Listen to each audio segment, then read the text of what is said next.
ሬድዮ ኤረና ናጻ ድምፂ ኤርትራውያን ዕለታዊ ዜና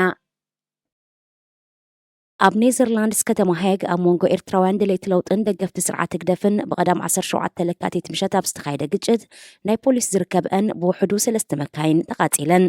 ፖሊስ ነቲ ናዕብን ምቁጽጻር ኣብ ዝገበሮ ፈተነ መካይን ከም ዝተቃጸልኦ ኣረጋጊጹ። ብዘይካዚ ዝተቃጸለት ኣውቶቡስ ከም ዘላውን ተፈሊጡሎ። እቲ ግጭት ፖሊስ ዘንብዕ ጋዝን ሓይልን ብምጥቃም ደው ክብል ከሎ ፖሊስ ብዝሃቦ ሓበሬታ 4 ፖሊስ ናይ ኢድን ስንን መጉዳእቲ ከም ዝበጽሖም ሓቢሩ። ፖሊስ ብተወሳኺ ቁጽሮም ዛጊት ዘይሓበረ ሰባት ኣብ ትሕቲ ቁጥጥር ከም ዝኣተው ኣፍሊጡ።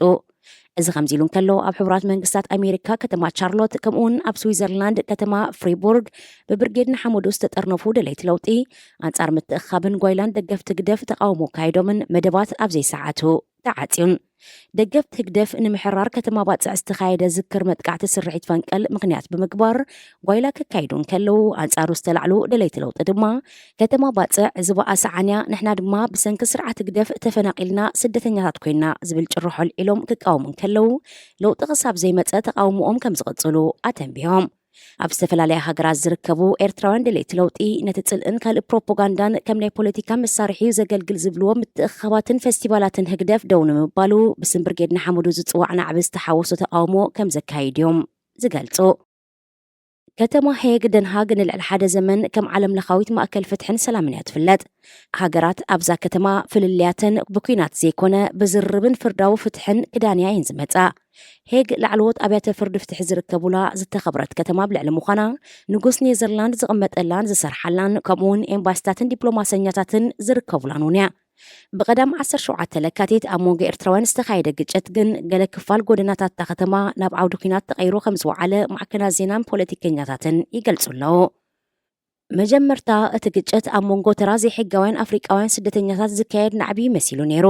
ድሓር ግን ኣብ ሞንጎ ብነዊሕ ኢድ ኢሳያስ ኣፈወርቂ ዝዝወሩን ኣብ ዓድና ክንነብር ኣይከኣልናን ኢሎም ዕቑባ ዝሓተቱን ኣንጻሮም ዝተላዕሉ ደቂ ዓዶምን ምዃኑ ከም ዝተፈልጠ ማዕከን ዜና ኔዘርላንድ ታይምስ ትሕብር። ካብ ቁጥጥር ወፃእ ዝኸይድ ዝነበረ ግጭት ከንቲባ ከተማ ፖሊስ ዘንብዕ ጋዝ ክጥቀሙ ከፍቅድን ከሎ ገለ ፖለቲከኛታት ድማ ጎደናታት ሃገርና ንምንታይ ኣብዚ ደረጃ ወዲቑ ክብሉ ይዛረቡ ኣለዉ።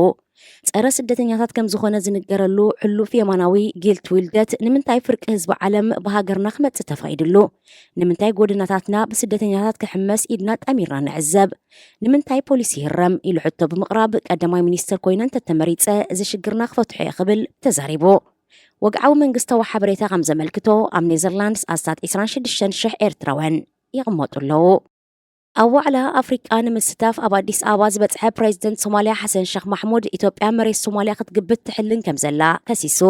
ሓሰን ሼክ ማሕሙድ ሶማሊላንድ ግዝኣት ሶማልያ ከም ዝኾነት ብዓለም ለኻዊ ሕጊ ፍሉጥ ኣብ ልዕሊ ምዃኑ ምምሕዳር ኣብይ ኣሕመድ ልኡላውነት ሃገሩ ይጥሕስ ከም ዘሎ ገሊጹ። ሶማሊላንድ ኣካል ሶማልያ ብልዕሊ ምዃን ኣብይ ኣሕመድ ሕጊ ጥሒሱ ስምምዕ ምግባሩ መግዛእታዊ ሓድነት ሶማልያ ከም ዝተሓሰ ሓቢሩ። ፕሬዚደንት ሶማልያ ሓሰን ሼክ ማሕሙድን መዘንኡ መራሒ ጅቡቲ እስማዒል ዑመር ገለን ኣብ ኣኼባ ሕብረት ኣፍሪቃ ክሳተፉ ሙሉእ መሰል እኳ እንተሃለዎም ሰብ መዚ ኢትዮጵያ ናብ ሃገር ከይኣቱ ሓያሎ ዕንቅፋት ከም ዝገበሩሎም ተገሊጹ።